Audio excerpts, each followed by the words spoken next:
the Bware Horror Real, your home for the best and worst of everything horror. This week up on the chopping block, we got The Taking of Deborah Logan. The Taking of Deborah Logan is produced by Bryan Singer, that's right, the same Bryan Singer from X-Men, and Jeff Rice. So what the story is basically shot in a documentary style, which if you're kind of familiar with movies like, or even TV shows, like where you have Ghost Adventures, where you have, or Ghost Hunters, documentary, there's just cameras everywhere. It's a reality type show, well, even though it's really not a reality. But it's shot in that style. I'm a fan of that. I know not everybody is. Some people are kind of getting sick of it. I'm a fan of it only because this is actually done pretty well. And what this movie is about an older woman named Deborah Logan, who is diagnosed with Alzheimer's. She has her daughter there who lives with her, basically helps take care of her. It's the beginning stages of Alzheimer's. It's not full blown yet. So it's in the beginning. She's still able, to do everyday type things. They're kind of running low on money because of all the medical treatments and all the things that they have to do. So they're contacted by a local, I believe, university or college students looking to do a documentary about Alzheimer's, and they offer the woman and her daughter a substantial amount of money to go ahead and be able to document everything that happens on this woman's I don't want to say journey through Alzheimer's, but with the time that she has from where she's been diagnosed until wherever it may lead her. So they come in, they put cameras all over the house so they're able to catch everything that goes down. And when you have Alzheimer's, things kind of get a little crazy. Like one of the things that happens is this 70-something-year-old woman, they can't find her in the middle of the night. And they realize, oh my God, the door's open. So they quick run outside and they're looking for her. And they find her naked in the garden digging holes. Who does that? It's kind of weird.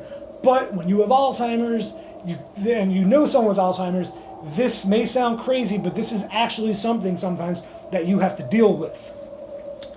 There is all other kinds of weird things start happening. They get footage, when they finally get footage, when they start thinking, man, you know what, this is more than Alzheimer's because things are just getting a little too weird. They see Deborah Logan standing in the kitchen. She's on the floor. Then all of a sudden, just like that, you don't see her jump, you don't see her move, you don't see anything, she's standing on the counter. They find this out the next day and they try bringing it to the attention of her daughter. They start all kind of freaking out about what's going on here. This is more than, is she possessed? What is this? Because something's going on. So this is not just Alzheimer's. Things are getting crazy. And being shot in a documentary style, you really kind of get, you really get into the movie more, because it feels a little bit more real to you.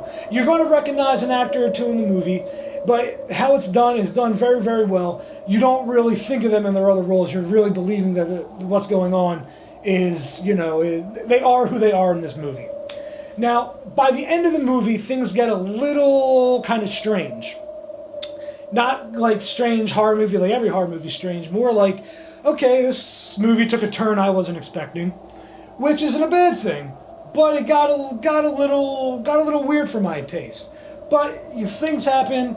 You find out that, yes, she is possessed. That's all I'm going to tell you.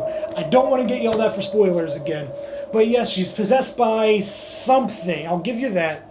And she's being forced to do these different things. So, yes, she does have Alzheimer's, but the things that are happening are also because of the other things that are going on. The graphics, the special effects are also kind of strange at a couple points because at one point you see it, it's ridiculous. Her mouth actually opens up like a snake, and it's nuts. Basically opening crazy wide and like eating somebody.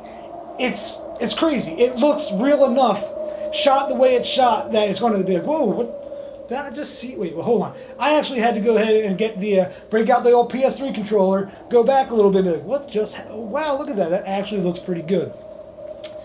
That being said, I'm going to go ahead and give The Taking of Deborah Logan 3 Screaming Virgins. It's a pretty good movie. It probably could have had 4. It's kind of close to 4, but I want to give it 3 only because I know I have a connection to the movie and others may not. So, I recommend that you go out and watch that movie, because why not? It's definitely interesting. It's something you've never seen before, and it's done a lot better than a lot of horror movies that you are going to see out nowadays. It's an original story, an independent movie, It's actually fairly entertaining. It's kind of strange. It's going to creep you out enough to the point where you like it. Well, that's all I got on the Taking of Deborah Logan. So if there's anything you ever want to see on the Bware Horror Reel, send me an email at bwarehorrorreview@gmail.com. Or you can get at me on Facebook, you can get at me on Twitter, and don't forget to comment on this video so I know if you like this movie, if you don't like this movie, if you ended up watching this movie, or you can comment and let me know what you want me to see, or want me to see so I can review on the Horror Reel.